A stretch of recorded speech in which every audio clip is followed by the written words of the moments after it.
Phylis, for the audience out there, why don't you identify yourself? Well, I'm Phylis Goodwin. I have retired in June of 1998. I was a teacher in Brentwood for 33 and a half years. I have a daughter who is 28 years old. My husband just passed away last September. And that's me in a nutshell. And that's Phylis. Who gave you the name Phylis? Where did that come from? You don't want to hear that story. According to my it's a terrible story. According to my mother and father, they named me after a friend of theirs who was killed on a sled. Which is, I thought that was a terrible thing to do. But this child, they were all sleighing down this hill or sliding down this hill, and she was hit by a car. And for some reason, this woman's name stuck in their brain or something, and they named me Phylis. I think that's terrible. Have you had trouble with the name? You I always hate the name. I've always hated the name.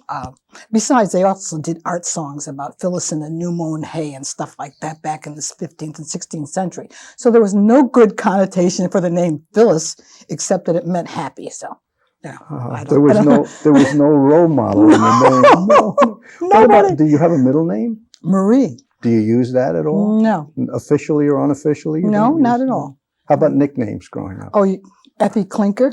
When? Joe Bolifnik. When were these names that you had to deal with? They were assigned to me, I think, after my 40th birthday. Oh, okay. So it's all right. It's all in good fun. Yes, yeah. yes. So and on a good day, it's Iphigenia. So,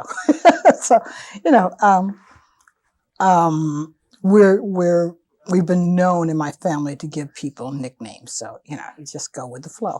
It's part of the whole makeup of being who you are. Okay. Now, you started to tell us about your present family situation, that you recently lost your husband. Mm-hmm. Where's your daughter live? My daughter is living home, and I'm trying to pay somebody to take her away. She's a wonderful person. She has a degree in communications, and she works for this company in Garden City. And she's going into teaching starting in January. So, into the formal educational part of it? Education part.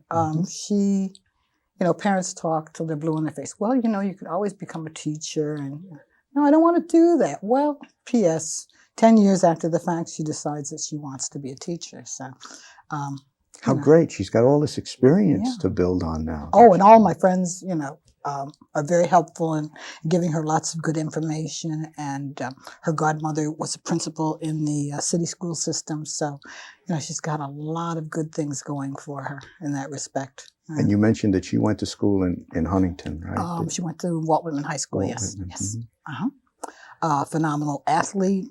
And on top of everything, she's my daughter and she's beautiful. Yes, of course. How could she be anything else? But, she's... Tell me something about her qualities, or her personality, or her gifts, as you see them.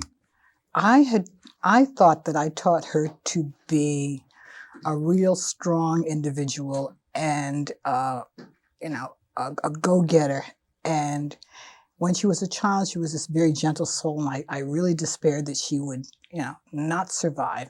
So my role was to make her strong and tough, and she is, when required. However, she is this wonderful, gentle person who finds a way to find something nice and wonderful about everybody. And she's not to be crossed, not to be...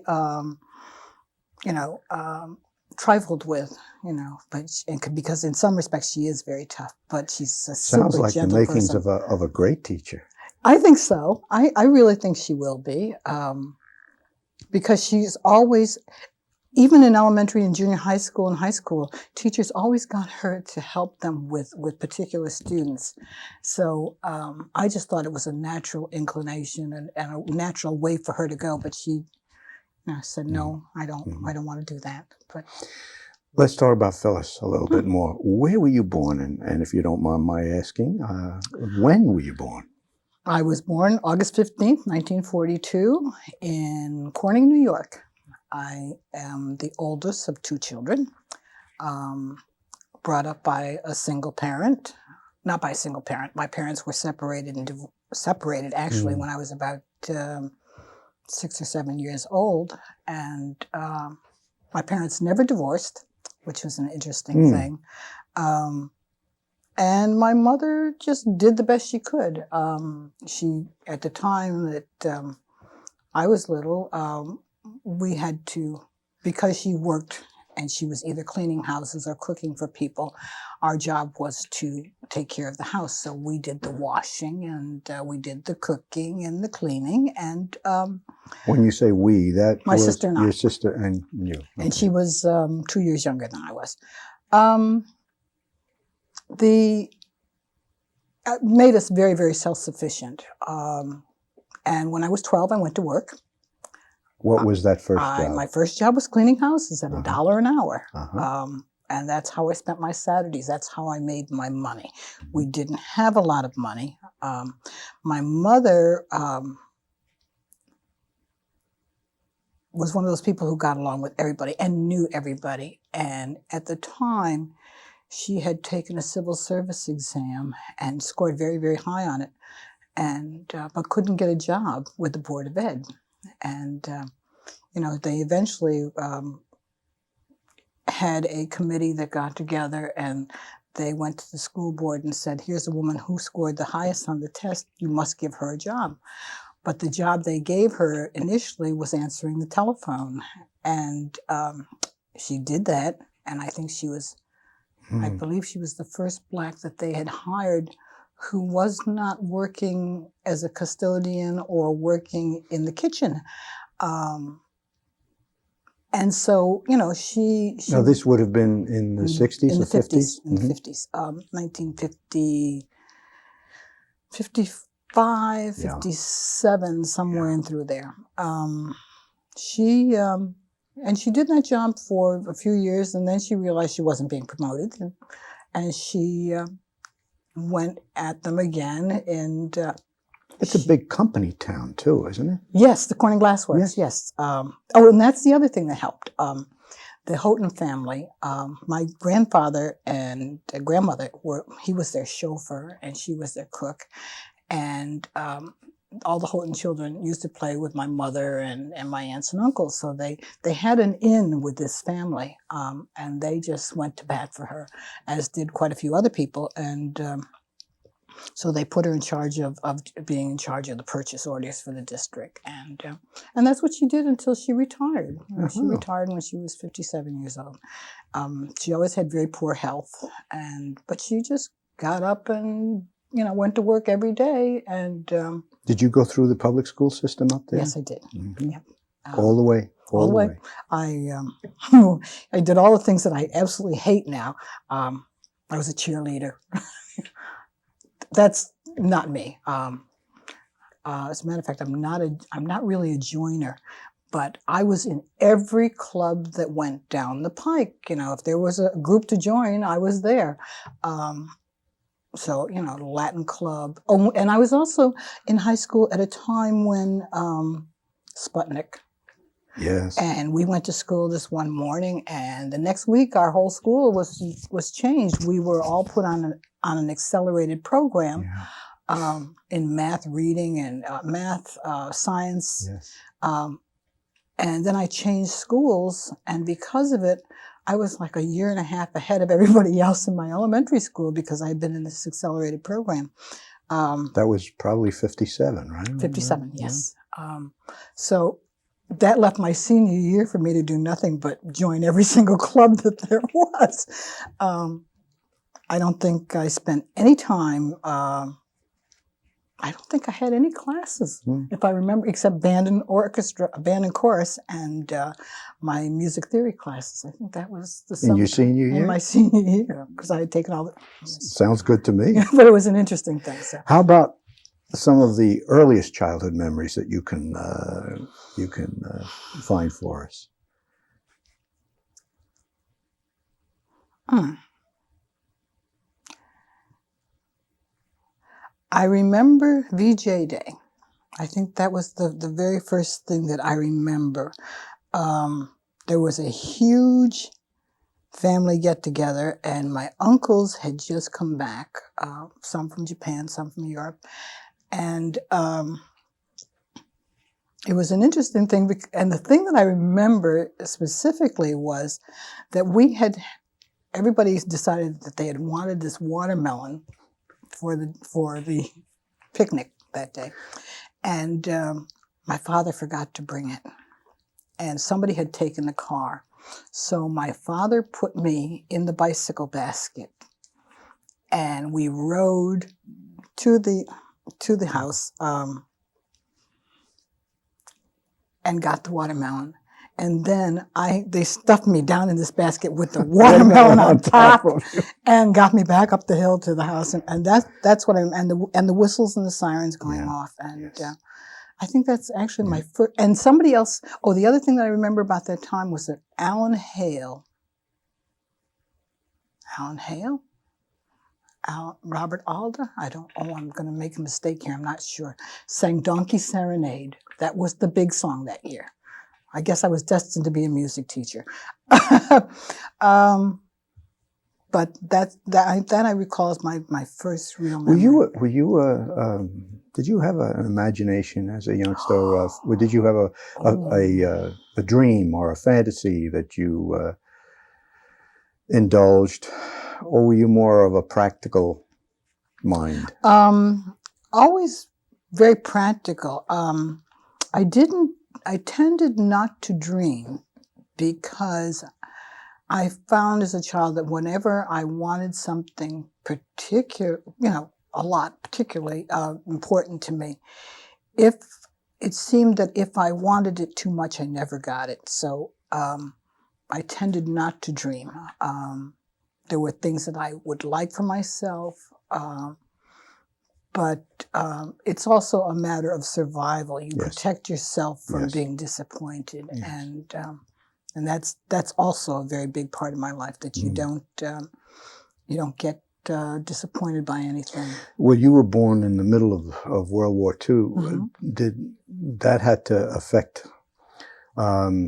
some of your early experiences anyway? I can relate to that, but well, my father didn't go into the Navy until 1944, and he was in and back home before a year was out, I believe.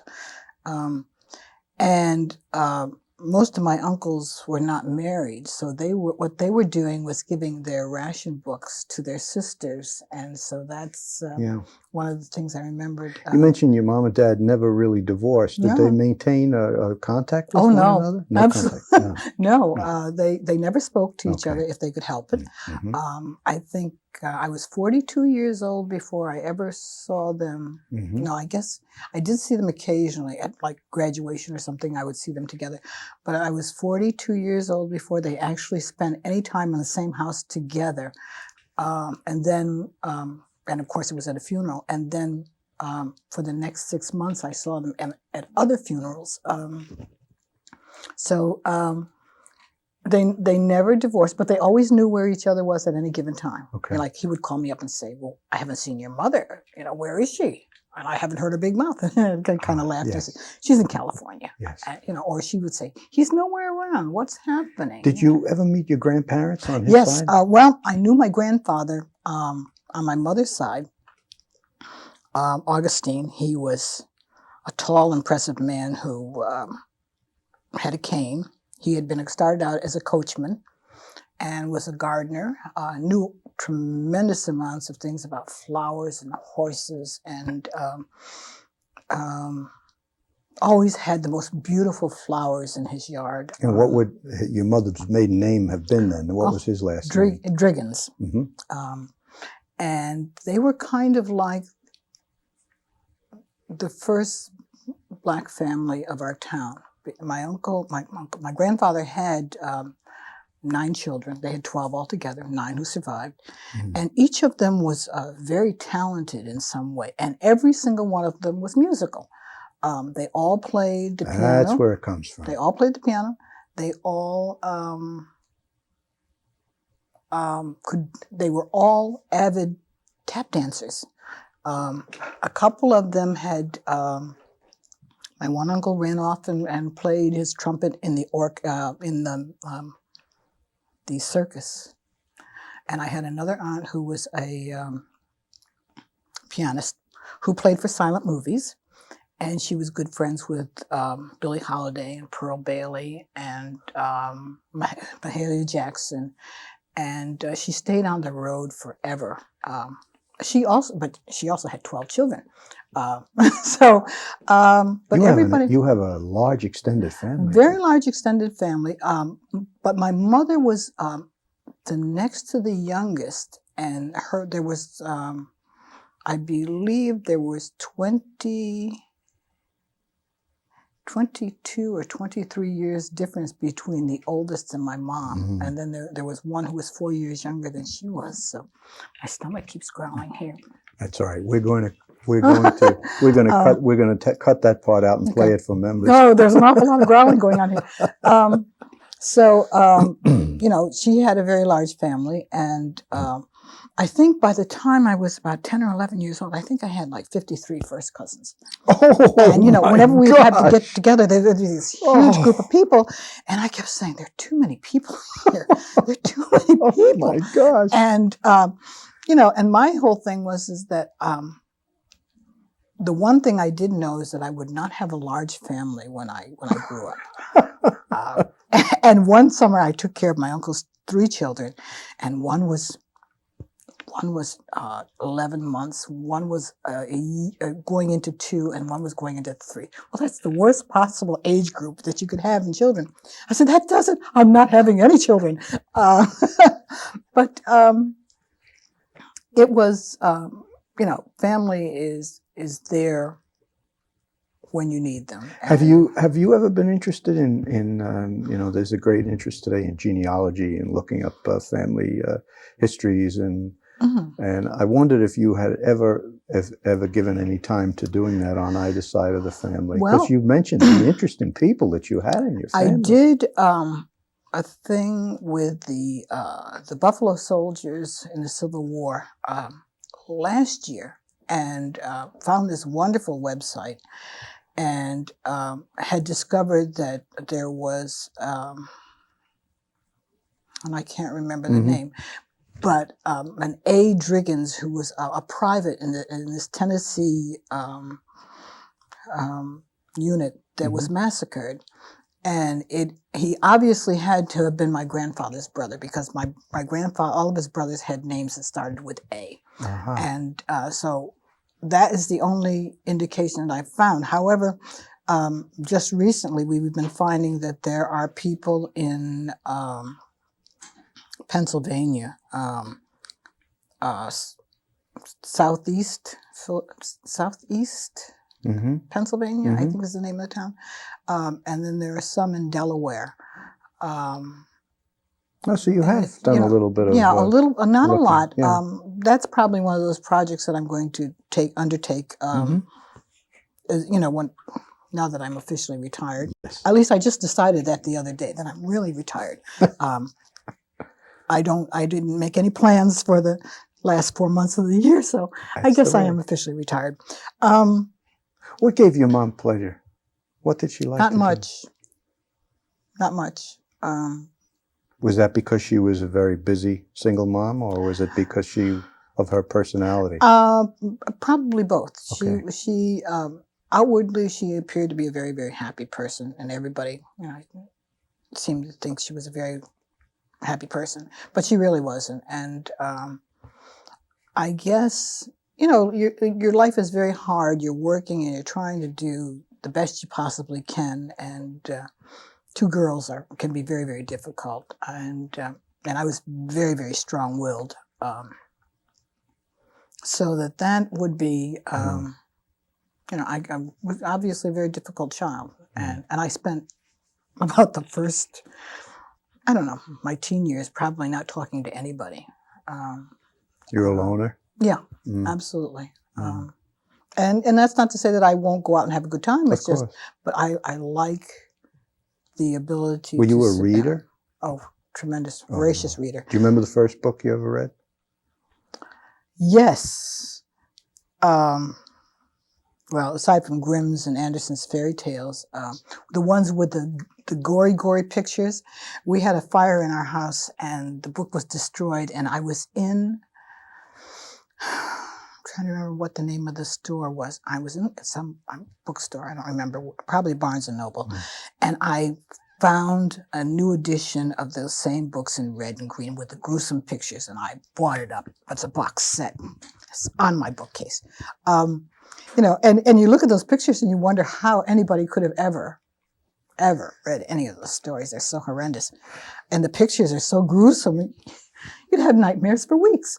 And I think the other thing was Poems and Limericks by Ogden Nash. You know, which I don't know if little kids are supposed to read those, but some of them were pretty racy and a lot of fun to read. I'm saying, well, what does this mean?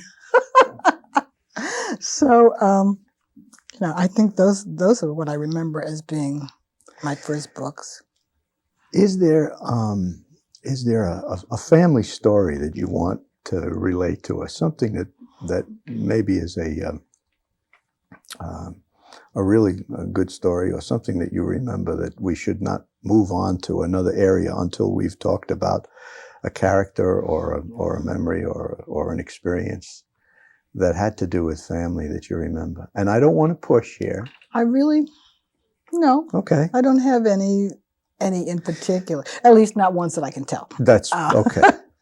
Were there any adult influences aside from your teachers and your mother and father that had a really profound effect upon your early development? I met a woman named Scotia North, who I met her when I was in 8th grade, and she was a social worker here in Long Island, and she helped me a lot, and she had said to me, what do you want to do when you grow up? And I said, well, I want to go to college. At this point, only 2 people had gone to college in my family, and both of them were my uncles. Women, of course, did not go to college. They were supposed to get married and have children, and that's what they were supposed to do. And my initial reaction was that I never wanted to marry. I never wanted to have children. But I had said I wanted to go to college. And she said, well, if I can work it out so that you can go to school, will you go? And I said, yes. And nothing else was said about it. And my senior year of high school, she came to me and she said, I have the money for you to go to school. And I went to school. Because I had no way of going. Monetarily, there was no way I could go to college. And how did she arrange that? I can't tell you that. Okay. But the money was there. How wonderful. For 4 years of college, books, clothing, the whole 9 years. I did have to work part-time, you know, to have money in my pocket. But for all intents and purposes, my college education was paid for. These are the kinds of small miracles that absolutely, that we hear about. I didn't, at the time that I said it, I knew that's what I wanted to do, but I just knew it was, again, one of those things that I never thought was ever going to happen. You talked about protecting yourself absolutely. From dreaming. Yeah, and the other thing she did for me was she got me a job working at the Henry Street Settlement, and those were prized jobs. They recruited teenagers from all over the world. There were 82 people. And she called and she said, I have a job for you for the summer. This is down on the Lower East Side. Mm-hmm. And Delancey Street. Mm-hmm. She brought me to New York. And it was the strangest thing because I had never seen a cockroach or a water beetle. And I was absolutely horrified that I would have to work in this place for 8 weeks. I mean, I wanted to go home. It was just terrible. These things are all over this, and you couldn't get away from them. They were everywhere. And but we had an international group, and we just went everywhere, and we learned all the dances from every country. We had street fairs. We used to go to Freedom Land Yes. before it became Co-op City. We went all over the place with hundreds of children on buses. We came to Freeport to a fair one time. Great experience. It was wonderful. We also saw, I think, one of the last games at the Polo Grounds, I believe. Now, I may have my time mixed up here at some point. We also, we would go to the Yankee games. And of course, I learned my way around the subway. And of course, I knew as a very early on in my life that I was going to come to New York and live. That's what I wanted to do. And of course, I did. I went to college every year. And as soon as school was out, I'd come to New York and get a job, And of course, you couldn't get a job because they knew that you were temporary help, Yes. because they wouldn't want to hire college people. And one of the big things was that being Black, there were a lot of jobs that you couldn't have. So one summer I worked at Ideal Toy Company on Jamaica Avenue. Now, this period of time, we're talking the 60s now, right? 1960 to 1964. Okay. Yeah. I also worked for a drapery and bedspread company, making those. I worked at Chock full of Nuts one summer, and that turned out to be quite an experience because they happened to find out quite by accident that I was going to summer school at City College because I wouldn't eat lunch. I would do my studying on my lunch hour, and they decided that I had too much education to be in the garment district, so they sent me over to the main office at Lexington Avenue. And so it was my job to serve coffee to Jackie Robinson every morning. It was wonderful. so there were a lot of benefits to that. And I worked there one summer. And then when I left college, I didn't think I wanted to be a teacher, so I had a job with a jewelry company. And I was in charge of all the orders for all the major department stores in the country. And, Bon Marché, Carson and Peary Scott, Altman's, all of these companies that, I was Miss Phylis. And they got to call and place their orders for the year or for each quarter of the year. Phylis, at some point, though, you decided, I think I'm going to become a teacher or I'm going to go into education. Who or how did that occur? That was purely by accident. Was it? I liked my job. I'm not sure that there was a great future in it, but the week before Labor Day, there was a phone call for me, and this man said, "My name is George Catandella, and I'm the director of music, and you had sent in an application to us a year ago, and we need teachers desperately. Could you come out here?" And I said, "Well, it's Labor Day weekend. I have plans." He said, "Well, you just have to get on the train." So I had no idea where I was going. I got off the train, and I assumed that by looking at the train, I saw this building on 3rd Avenue, and I said, "Well, that must be where I have to go." So got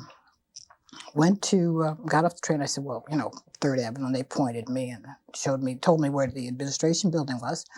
And I went in, and that was an experience. So you walked from the train to which was like 3 blocks, Yes. But I went in, and he wasn't there, and I thought there was this man sitting at a desk with his feet up on the desk. I won't tell you who this person was, reading a comic book and laughing like a crazy man. And I thought, oh my goodness, this is the outpatient ward from Pilgrim State. Where have I dumped myself? And he kept laughing, and he was reading and laughing and turning pages. And I thought, I've got to get out of here. This is not where I want to be. And about 5 minutes later, here comes George, George Catandella, blah, blah, blah. And he happened to have a recording on that I owned. a Stan Kenton recording called Cuban Fire. So we were sitting there discussing this recording and the ins and outs and blah, blah, blah, blah, blah. And again, he said, well, I need a teacher like Tuesday morning. I said, well, I can't do that. I have to give notice, blah, blah, blah.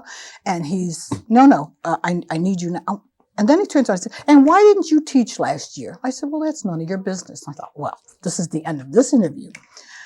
He said, well, I'll call you back. And so I talked to my boss and I said, Frank, I need to, there's been a position offered to me, but the catch is that I have to start Tuesday.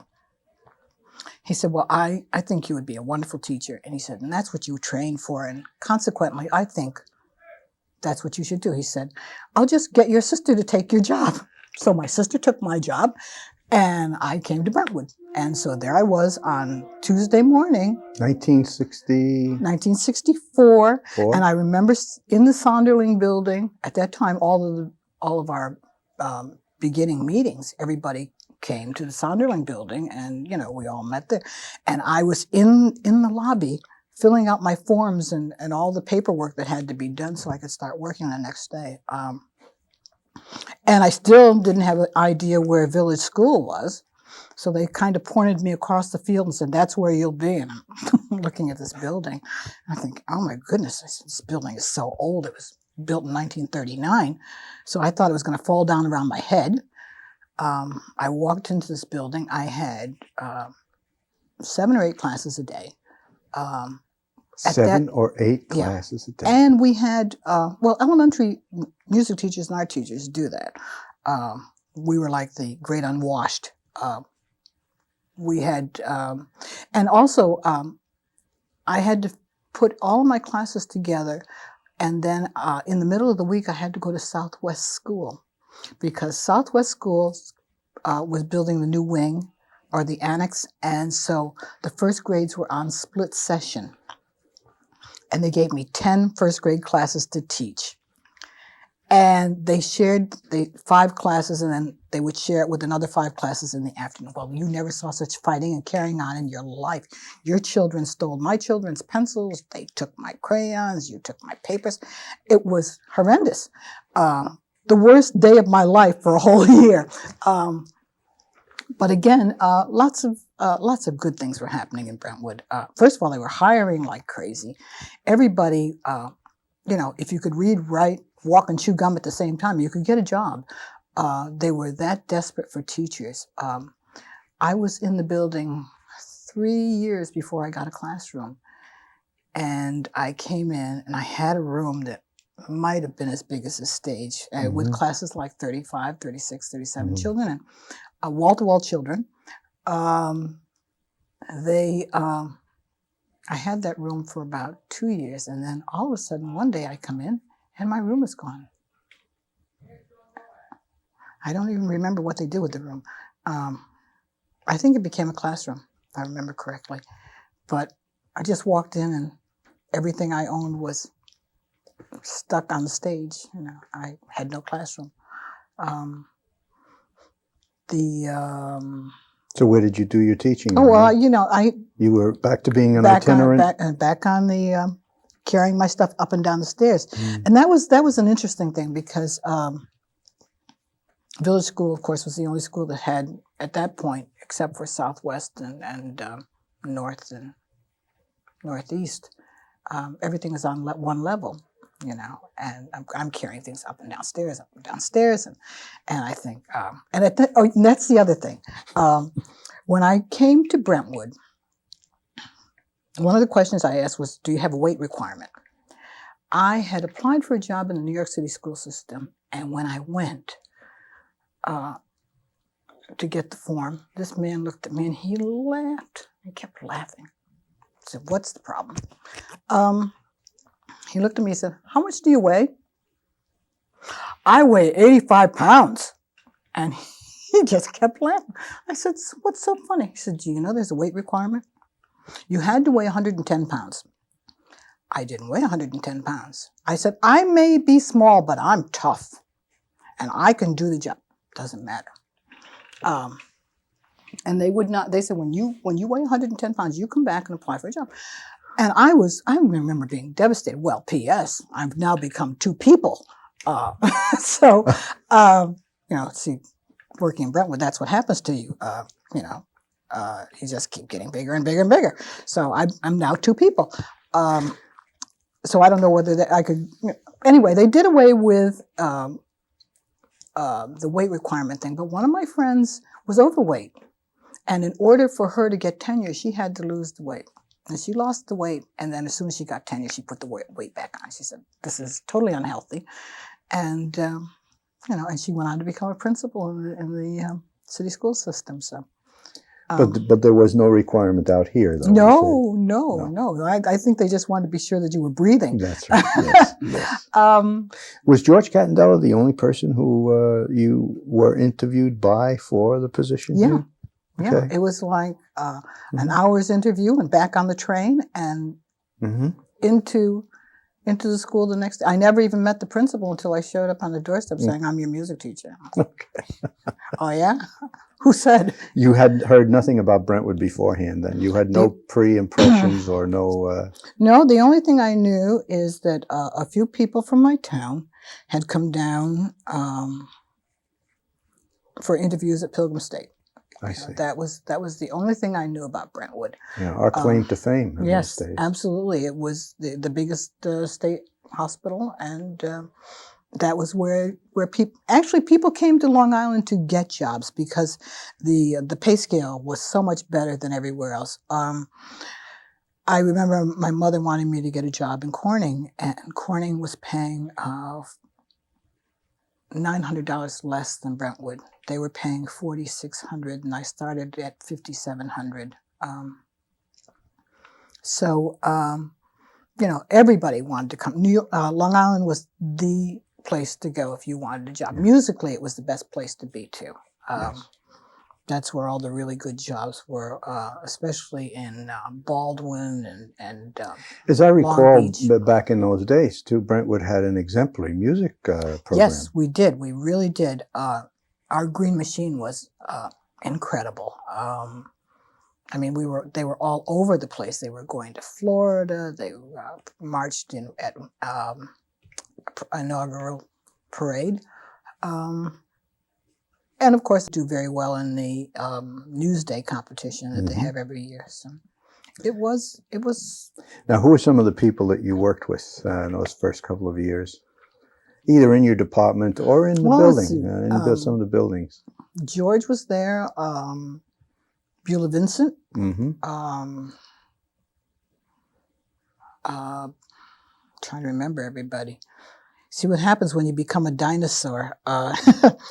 Well, it's not just that. You moved around quite a bit also. Well, so you were I was at Village for 15 years, but in addition to that, I also had, because our school over the years was, they were trying to phase it out, and we were always in danger of being closed. I always had to pick up classes in other buildings. So I actually taught part-time in every elementary school in the district except for North. I see. The elementary school. I never taught. The only place I didn't teach was at South, and of course they closed that and made it Mazel Tov. Yeah. But I always went to different buildings. I think I started at Southwest, and then I went to Northwest and Oak Park, and all over the place. Did you do orchestra or band or what? I did chorus. You did chorus. I did vocal music and general music. Yeah. Is there a favorite year that you had? Oh, yes. This will probably come back to haunt me. There were, as a matter of fact, the president of the PTA at Laurel Park last year, Robin Sheridan, she came up and said, "Oh, well, Mrs. G, I'm going to be 40. I said, "Oh, you're so old." I said, "I don't even remember 40. But I had a chorus of 120 children that year. And my girlfriend and I were fooling around, and the Ward Swingle singers were doing the scat Bach pieces, which I absolutely loved. And I said, "I think my kids can do that." "Well, I'll bet you $50 that they can't." Well, I won $50. The kids were phenomenal. They were so good. They were an incredible group of children. And, you know, I mean, whatever I gave them, they could do. And they were just so much fun. And the thing, I guess, I really wasn't that much older than they were, you know. That was the other thing. They were like 11 and 12.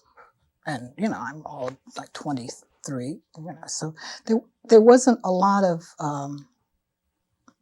and of course, the fact is most of my students were taller and bigger than I was. That was the other thing. So, but these were tremendously wonderful kids. The Chiafalos, the Stewart children, the Pollocks, the Mohicas, the Williams children, You obviously have contact with some of them. No, absolutely none. Well, what about Sheridan? You mentioned, well, she was funny because when she came to Laurel Park's concert, she said to Pat Hudson, "Is that my old music teacher? Is your music teacher my old music teacher?" And he said, "I don't know, you know." So she came up, and sure enough. So. What year would that have been, or what period would that have been? Let's see, Katie is now in, I believe, 9th grade, so it was probably when she was in 3rd grade, so I don't know. I lose track of time. Yeah. But somewhere along there. You knew some of the superintendents that we've had, too. You have any stories about any of the people that you knew at Central? Not really. The music department was really controlled by George. Yes. For a lot, I don't know whether it was protecting us or whether it's just a control thing. I'm not really sure. But when I came to the district, I believe Lee Stewart was. And I never met the man, except I saw him on the stage. Yes. Then John Dion. Yeah, Joe Dion, right? Okay. And then Nanini. Yes. And Guy, who I think everybody has good memories about him.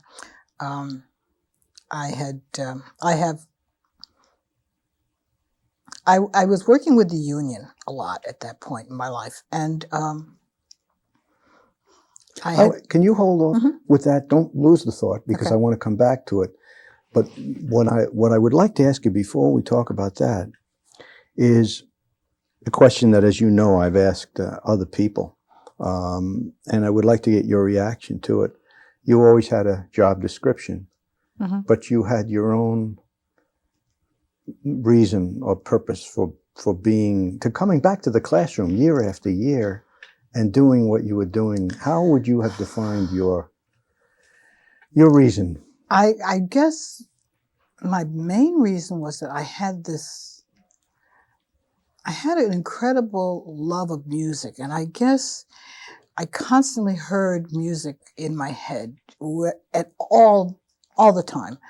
And if I was lucky enough to have 1 or 2 students who could pick up on that, fine. I wasn't necessarily in the business of training children to be to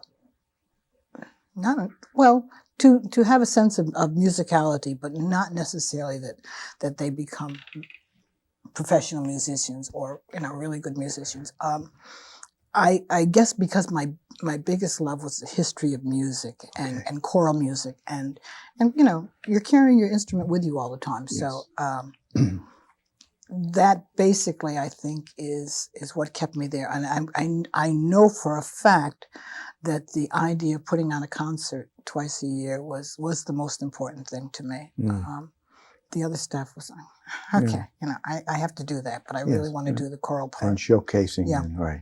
That's really what I wanted to do. You have a great sense of humor. Yes, but there are things that probably really tee you off. Is it? What makes you angry? Oh, everything. I have this friend who said, you keep an attitude, you have an attitude to keep from getting one. I guess that's basically it. Okay. I am a great friend. I really do not tick me off. I have a terrible temper. And as my daughter says, if she doesn't take a deep breath and step back, look out. So, although over the years, that's less of a feature in my life. Now, let me go back to where we were a couple of moments ago, because I think that's where this might come into the picture. There was a point in time during your professional service that the music department went through some major changes. There were an awful lot of people who lost their jobs. Yeah. The program was cut back to the bone. There were, well, you know more about the actual changes and how they affected you. That must have upset you tremendously. We didn't know where we were going to be. That was probably the most difficult. A lot of the fellows who were the breadwinners had no clue as to how they were going to survive, especially since they had cut the band and orchestra programs in the elementary level. We were a very big department at the time, yes. And I just know that when I came back that following year, I jumped like 37 or 38 spots on the seniority level. I mean, people were just gone. Was that about a lack of money in the district? Was it a lack of money? It had to come from negotiations someplace and contractual. I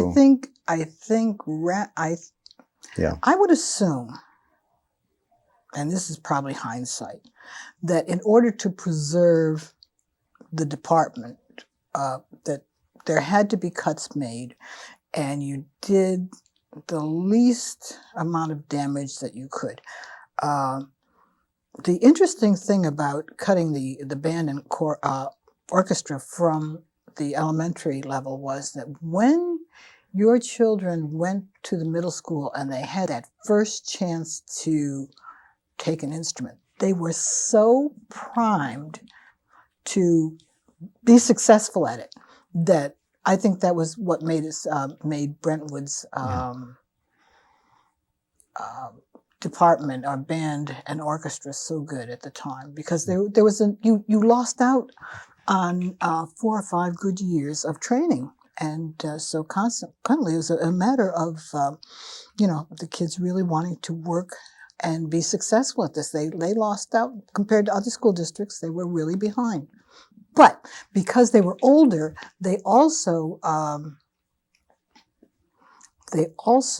were more focused in learning their instrument and being successful. So, does that coincide with the time when you became politically active? Oh yeah, yes, I yes. Thought There were a lot of things happening. People were being observed, hours at a time, every day of the week. Workshops being mandated and required, and scheduling was terrible. I remember in particular, I think the thing that really got me started was that I would teach a class at Village School and have to be at Oak Park, and for about 2 weeks I was like a crazy person, because I would go there and every day it's a problem.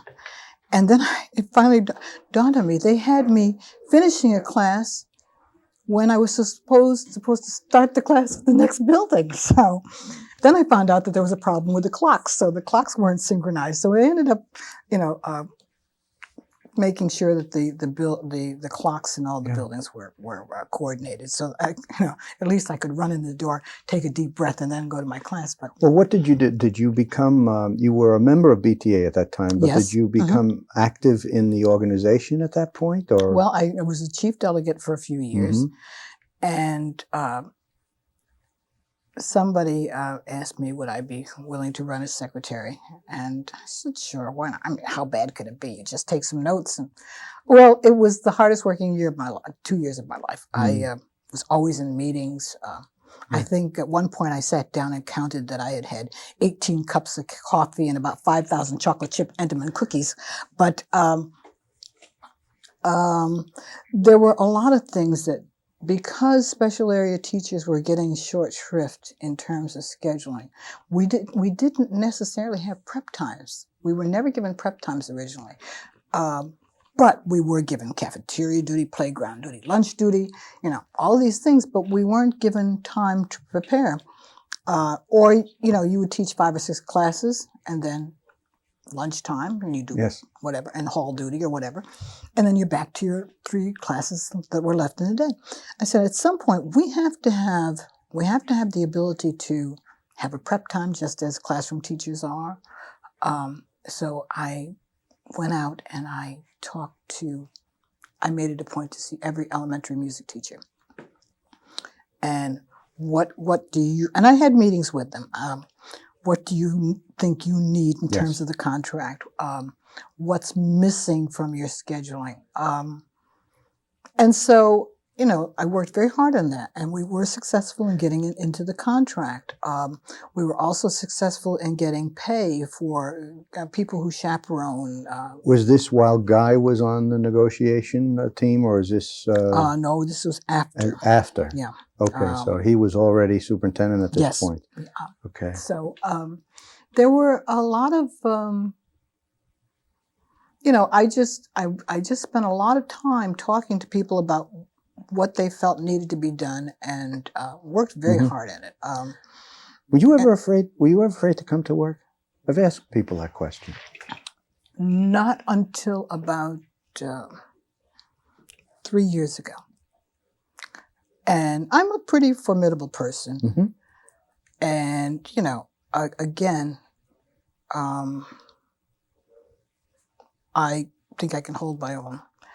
But I had a class of students that happened to be special ed students. And they were volatile, to say the least, totally incorrigible. And I realized that I was in danger.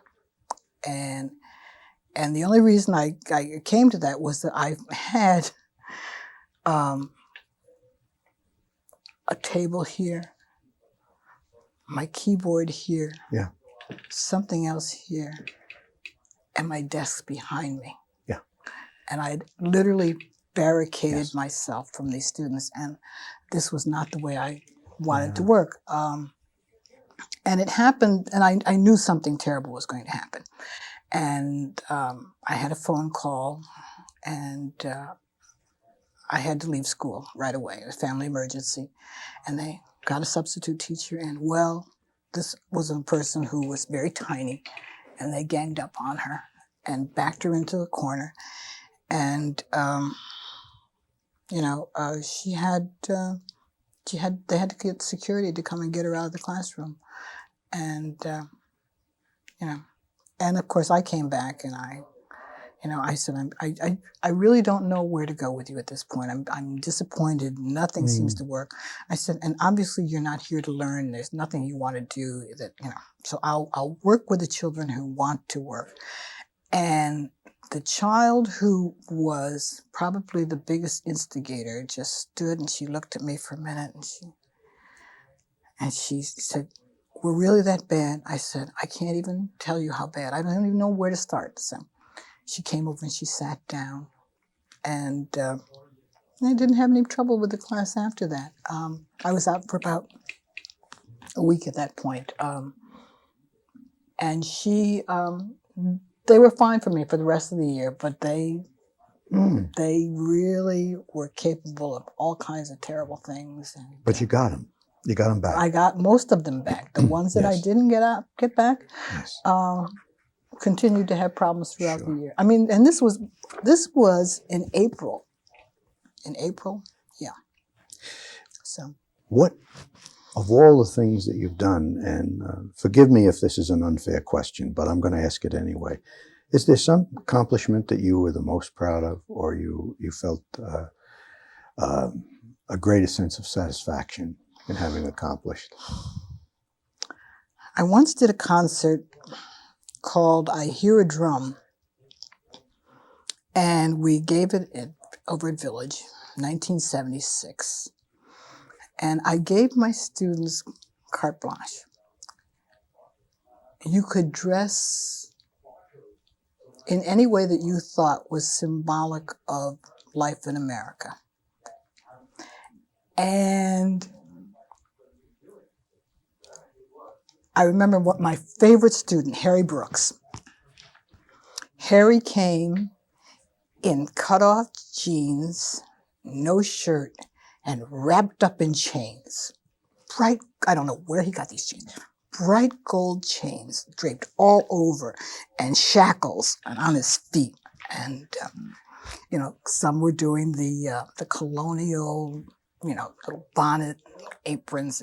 But that was the thing that stuck in my mind. And the show was so good, they asked us to come over and put it on in the high school. And I have pictures of it. And the one picture they caught was Harry coming off the stage because they were allowed to parade through the audience at the time. And I think that was one of the really good things that I remember. And probably something that those students will remember for the rest of their lives. One of the other things that I did every year is I teach the song about the 50 nifty United States. And without fail, there's, kids will come back to school and say, and they'll sing the song from beginning to end, And I remember teaching it to the Atanasio family, and they're still in the district. And they said, we taught our little brother the song. And I said, sure you did. And they brought him up to school. He's all of 5 years old, and he's sitting there, Alabama, Alaska, Arizona, Arkansas. I said, did they you? And he said, well, they kept singing it, and I figured I had to learn it, So kids do come back and they sing the song, and it's like a yearly project. So there's no excuse for kids who went to Laurel Park School not knowing all 50 states alphabetically. Phylis, is there any union story or any BTA story that we should tell? I have a funny story to tell you about this. When they asked me to run for Secretary of the Union, they had handed me a list of people in the district. And as I went through the list, I realized that I knew like 75% of all the teachers. The people I didn't know were high school people. Anyway, they said, somebody's going to call and interview you. And a person called and interviewed me. And we talked for a very long time about things that I thought needed to be done in terms of special area people, because that really was my focus. I didn't care about anybody else, just the special area people. And in talking to this person, and they're asking me my political beliefs, and I said, I'm probably a 60s radical. And I try very hard to keep that under wraps, but, we talked for a while, and then he said, I think it's a good thing that we have a woman running on our slate. I said, oh, okay. He said, well, tell me a little bit about yourself. And I'm married, I have a child, blah, blah, blah, blah, blah. And I don't even know how the question came up, but he said, well, I guess he must have asked what my ethnic background was. And I said, well, I'm African American. Or I guess I was black at that point. I don't know. Whatever. Oh, really? And, silence, I said. And then it was resolved by, oh, that's terrific. We've got an African American woman on our slate. And I said, and if I had blonde hair, I'd be perfect, But, it was just a very strange thing. And again, whether you like it or not, it's a fact. As an African American, you're already prejudged. You can't hide what you look like. You can't avoid who you are. And the presumption is always, you're just going to assume. Can't help it. Yes. And it's been part of the Brentwood experience, just as it's been part of every community's experience in this country. I remember, brings up a story about a student of mine. We're sitting there with the children, and we were playing a game, and I don't know, this kid wanted to go next, and it wasn't his turn. And he jumped up, and he kicks the chair over and he screams at me, "You don't like me because I'm black." And what am I, chopped liver? It's like, you know, and I said, "Sit down and wait your turn." And he did, you know, but it was just, sit down, wait, you know. And I talked to him later. I said, "You can't use that line in here. You're talking to the wrong person. Everybody gets a fair chance in here, and you just have to wait your turn." Well, I never had that problem out of him again, but, you know, initially I wanted to go, "Oh, come on, kid. Come on. We're all sharing this game. Wait your turn." Right. Yes. And that's really what it boiled down to. But it was, again, and every once in a while, whether you like it or not, you know, you're pulled up by your bootstrings. Reminded, hey, people will say we've come a long way, and we have. It's a paradox, though. Yes, but it's changing, and it's not necessarily changing for the better. And that worries me. I don't know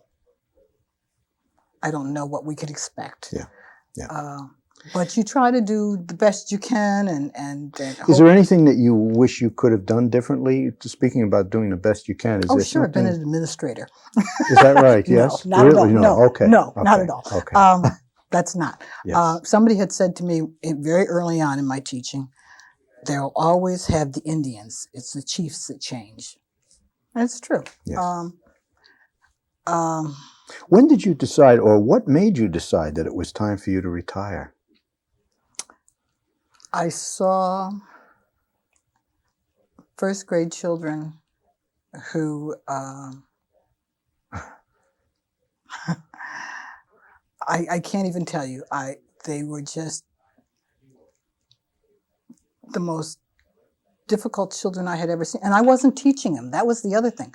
I didn't have first grade that year. And I kept looking at them and I'm saying, I can't imagine teaching them in fifth grade.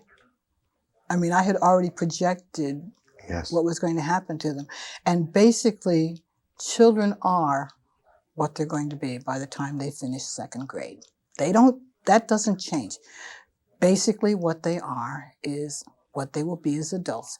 What they do is they learn to hide it, mask it, or find some way to work the system to their advantage. But they are basically what they will be for the rest of their life. And consequently, I didn't know. I couldn't imagine teaching them. And of course, my thing was that I did not want to start the century teaching. I had made up my mind that that's not what I was going to do. And when I had, when I looked at that group, and then I had half of them the following year, and then I had them in third grade, and I knew it's time now. It was time. So I put in my papers. Actually, I put in my papers the year before, and at that point, I decided to retire, and I had asked my husband, "Will you be retiring when I do?" Yeah. No, of course not. He said, "I figure you need the time." I said, "Oh, thank goodness." God, some time alone. Yeah, and which he felt was very important. To find out what it's like not to work. I mean, I've been working since I was 12 years old. So, again, I put in my papers, and of course, that last couple of days, you're sitting there taking the letter in and out of the envelope. Do I want to? Do I not want to do this? And of course, I told you the story about Mary Ruffino telling me about getting on the bus and how much fun she was having. So consequently, that following senior groups, not knowing where they're going. Wherever they were going, she was going on these buses and having a great time. So, again, I put the papers in, and about 3 months later, my husband had come down with pneumonia and wasn't getting better.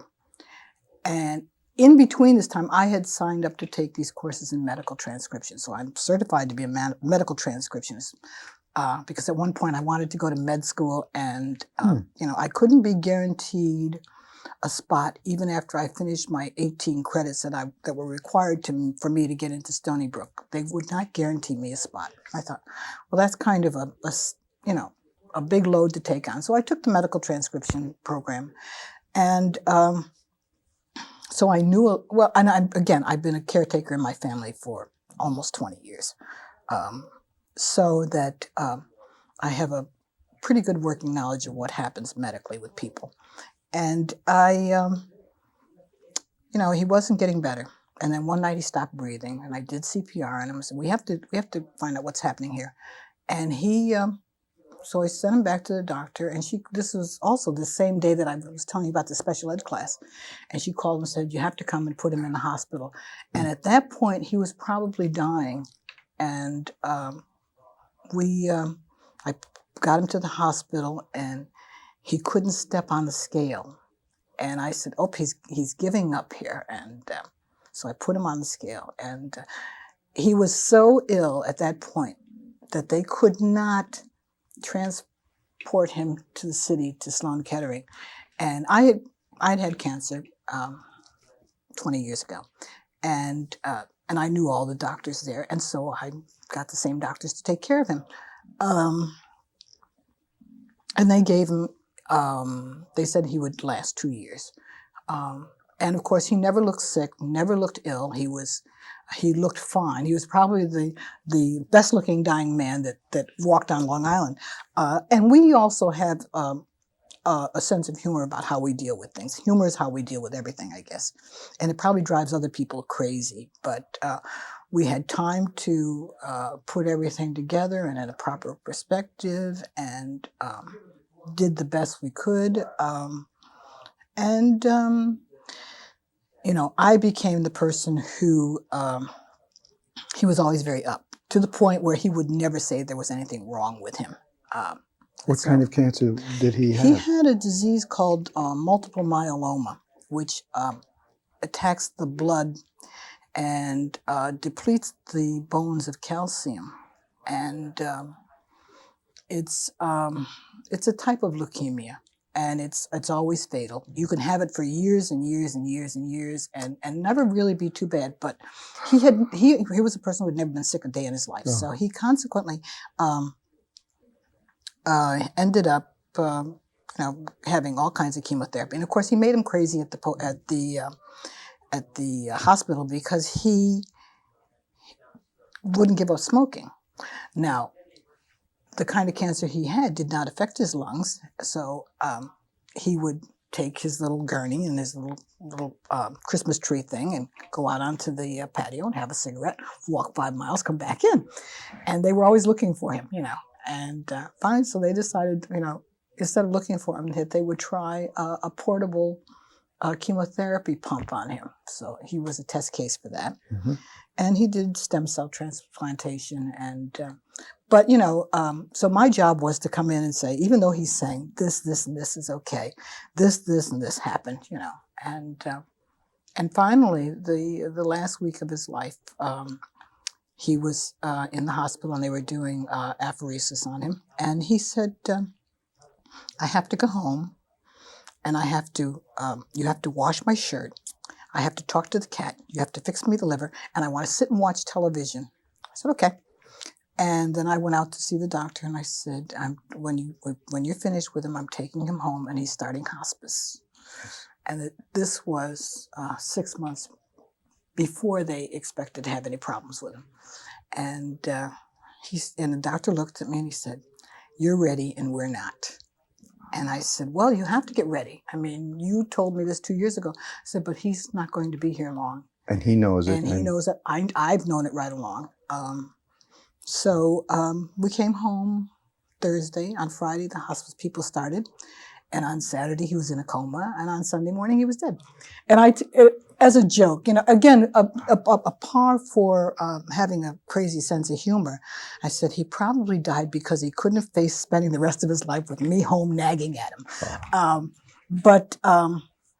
And my daughter says, no, he waited until his hair grew back before he died, because his hair came out silver and wonderful. Yes. And, and he I started my retirement without him. But his thing was that I was always a very capable person, and I always got things done. And he was never concerned about me being able to get on with my life. And you had time to reach closure together. Absolutely, there was no question about that. Which is a real gift. Yeah, I think in the largest sense. If you can't do that, I don't know how people survive without having some way of having closure. Yes. And it's funny. There's a crazy story that goes with this. He was the original cookie monster. And he was always eating cookies. No matter what cookies, he would go through them and just devour them. So I went out and I bought this huge cookie jar with a huge glass dome. And, and I said, I'll prove to you that, you eat all the cookies. And of course, when you take the lid off, it makes a tremendous amount of noise. Aha, you're in the cookies again. And finally, and he'd say, this isn't really fair. I said, well, you're the only one that eats the cookies. I mean, I could have a box of cookies in here for months at a time, but you can eat off the whole box in a day. Well, P.S., after he died, I was doing something in the kitchen. I moved the cookie jar on the top of the refrigerator. I moved it somewhere and then forgot that I had moved it. And I opened up the refrigerator door and the thing comes down and it hits me in the head, knocks me to the floor. The top ends up in the window by the kitchen window. The base of it ends up in my dining room.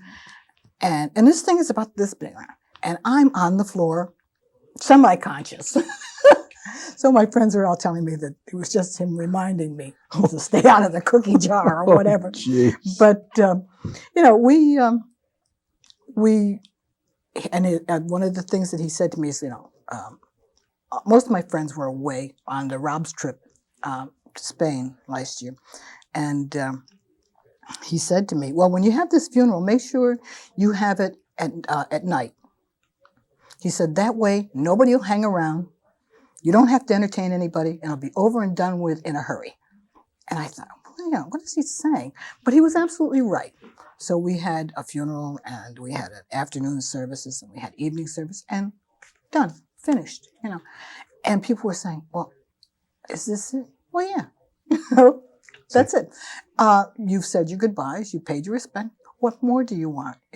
I think they probably wanted more from me, but you had to be. That had to be an exhausting experience, at any rate, on some level, also, because you've give an awful lot of yourself in the work that you did, and that also required a great deal of strength on your part. I guess I have. I've taken care of my mother, my father, my sister-in-law, a few aunts and uncles who were. So there's nobody left in my immediate family except my daughter and I, and I just think that I have done everything that I possibly could for people, and consequently, you do the best you can. Yes. And you hope that you've done the right thing, and I guess my satisfaction is my mother had said to me, you're not the person I thought you were. And then my father had said, you're really a great lady, And Fred had said to me, he said, I'm glad you were the person that was taking care of me. So in that respect, I've been exonerated and validated in every sense of the word. So that's important. And I just, I think I did the right thing. It sounds to me as if you couldn't possibly have gone wrong with anything else that you've done. You never know. You never know. You don't second guess those things. No, you can't. There's no way. One thing that we haven't had a chance to even touch on, and I see by the hand on the clock that we may have to make it very brief, and that is your involvement with R.O.B.S. You decided once again, even though you're a loner in many respects, you've joined forces with the retiree organization. And that was an interesting thing. I think that, that was a necessity. But I just thought I would go to a couple meetings and, socialize with a few people, and that would be it. And you got seduced. Well, okay. I've known Dot and Jack forever, and I had their daughter in kindergarten. And Jerry has always been one of my favorite children, who is now like 38 or 39 years old, but she's still my child. She said, well, we need somebody on the executive board. Would you consider? And I thought, no. One of the things about being retired is you don't have to do anything. And a couple people asked me to do several things. No, I don't want to do that. And of course, if they don't get you the first year, they'll never get you. I guess they know what they're doing. Well, we'll ask her. Maybe she'll be dumb enough to join the group. I don't know. And it's true. If you don't join and get involved, you probably never will. The river carries you away. Yeah, life just takes over again. Because now when Fred died, I had packed up all the stuff, moved it out within 2 days. And then I was on the road visiting all the people that I hadn't had a chance to see in 2.5 years. But again, I come back and, okay, there's the R.O.B.S meeting. And the next thing I know, I'm going to the executive council meetings. And 5 years from now, have you looked that far ahead yet? Do you have a dream or an objective for the next couple of years that either in the short term or the long term that you're aiming for? 4 years ago, I bought my dream house. And it was a house that I had looked at for 15 or 20 years. Every time it came up for sale, and I just kept laughing. It was a ridiculous situation where they kept raising the price by $100,000. Well, I was walking one morning and I find out the house is for sale and it's a foreclosure. And it looks wonderful. It does need work, which I found out over in the course of the last 3 years. But my overall projection is to be able to sit in my yard, watch my flowers grow, read my books, listen to my music, maybe take a few trips every year, and just, I think, hopefully, finally be at peace. I've always been a fighter and a survivor, and nothing ever came easy. So I want to be able to say that, maybe things will quiet down a little. I'm hoping they will. They sort of have, but not quite to my liking. You have certainly earned that dream. And, I think so. I don't think you're going to be disappointed. I think you're going to find that dream is there waiting for you. All you have to do now is just to hold on. Yeah, well, and spend all my time at Frank's buying peat moss and compost. But I think that's a good way to go. Maybe somewhere down the road, my daughter will marry, and maybe I'll have grandchildren. I don't. That's not. Maybe you're going to be a mentor as soon as she finishes to her education course. I will never tell her. No, I will never do that. Okay. I'm not into mentoring because I always feel that people should really learn from their own mistakes. And I see. I think the idea. Well, that may be the loner in me. The idea of having someone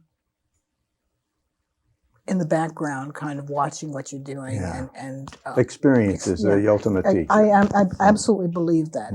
Whether it's good, bad, or indifferent, it's still the most important thing. Well, as I said to you earlier before we began, this was going to be a new experience for me because you and I have never sat down and talked. Not at all. And I used to see you at union meetings all the time, and we never talked. And this is a first for me, and I'm delighted at having had the opportunity. It was a pleasure. And on behalf of everyone who's listening out there, thank you so much. And thank you. It's a pleasure.